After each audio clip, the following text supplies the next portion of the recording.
प्रधानमंत्री ने जो है सवाल भी उठाया, तमाम बीजेपी के नेता सवाल उठा रहे हैं, कह रहे हैं कि तुष्टीकरण की राजनीति हो रही है। ये तो दुख होता है कि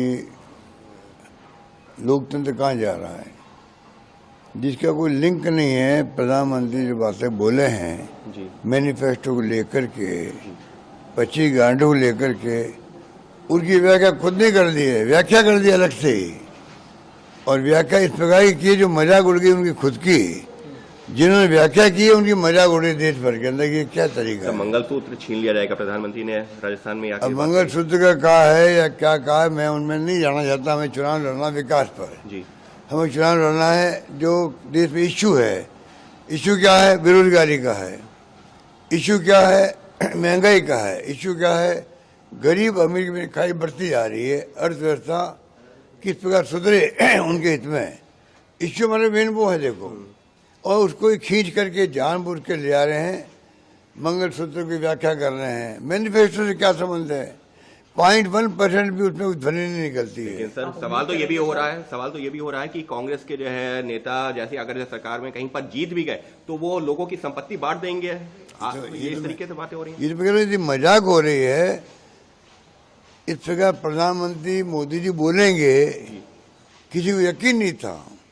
पहली बार जब वो बोले हैं, अभी तक लोग उन पर विश्वास कर रहे थे।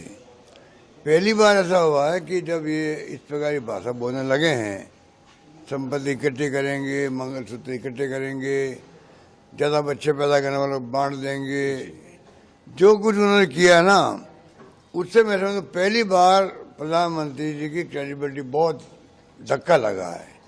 लोगों को विश्वास कम हुआ कि ये जो कहते वो नहीं, सच्चाई नहीं है, ये असत्य बोलते हैं। पहली बार बड़े रूप में, छोटे मोटे तो चलते रहते थे कमेंट, पहली बार जो भाषण दिया गया है बांसवाड़ा के अंदर, टोंक के अंदर, जिसे व्याख्या की गई है मंगलसूत्र की भी और ये बांटने वाली बातें, इन तमाम बातों से मैं समझता हूँ मोदी जी खुद बहुत डैमेज हो गए हैं। लोग समझ गए हैं इस प्रकार प्रधानमंत्री बोल सकते हैं क्या, और फिर जो वो बोलते हैं तो नीचे वाले वही बोलते हैं। तो बीजेपी की स्थिति बहुत खराब है, बहुत नाजुक है। कांग्रेस के पक्ष में माहौल है, कांग्रेस और इंडिया गठबंधन के पक्ष में। आप देखेंगे कि पहले चरण में हमारे परिणाम अच्छे आए हैं। आज भी परिणाम जो आएगा, आज वाले शाम तक देखेंगे आप, माहौल हमारे पक्ष में होगा।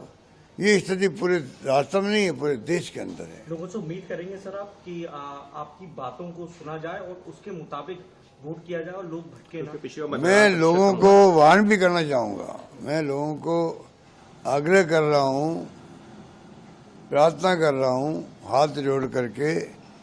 ये अपनी जगह वो तो हमारा फर्ज बनता, हमारी संस्कृति संस्कार है। पर ये चुनाव जो है वो इतना खतरनाक मोड़ पे चल रहा है कि दो मुख्यमंत्री जेल बैठे हुए हैं। कांग्रेस के खाते बंद करे बैंक अकाउंट के। संयुक्त राष्ट्र संघ बोल रहा है हमारे बारे में, अमेरिका जर्मनी बोल रहा है कि क्या तमाशा हो रहा है देश के अंदर। संयुक्त राष्ट्र संघ का बोलना बहुत महत्व रखता है। अब जब वो सब बोल रहे हैं इलेक्ट्रल बॉन्ड का घोटाला है, तो जो वित्त मंत्री सीतारमन जी के हस्बैंड बोल रहे हैं, इकोनॉमिस्ट है वो कह रहे हैं कि ये घोटाला देश का नहीं दुनिया का है। तो इस माहौल में चुनाव हो रहे हैं, दो मुख्यमंत्री जेल में बैठे हुए हैं, तो आप इनको हल्के में नहीं ले सकते हो। मोदी जी या एनडीए गवर्नमेंट लगता है कि नहीं चलेगा, नहीं चलेगा। 370 पार का नारा, 400 पार एनडीए का नारा वो भूल गए। अब आप देखोगे प्रधानमंत्री जी अमित शाह जी कभी नारा नहीं लगाएंगे, अगली बार 400 पार नारा लगाना बंद कर देंगे। पहले फेज के बाद में नारा बंद हो चुका है। अब उनकी हवाएं उड़ रही है, समझ गए हैं कि ये नारा चलने वाला नहीं है हमारा। बस सर, तो राजस्थान की 25 सीटें, पिछली बार जो पिछले 2 चुनावों में तो बहुत अच्छा प्रदर्शन नहीं रहा था कांग्रेस का, इस बार क्या उम्मीद कर रहे हैं? मुझे लगता है 2 डिजिट में इस बार परिणाम हमारे पक्ष में आएंगे, ऐसा मुझे लगता है। बस सर एक आखिरी सवाल, चुनावों से ठीक पहले जिस तरीके से जो फोन टैपिंग वाला इशू एक बार फिर से मुद्दा बना, आपको लगता है कि कहीं पर असर? कोई मुद्दा नहीं भाई, आप समझने की कोशिश करो जी।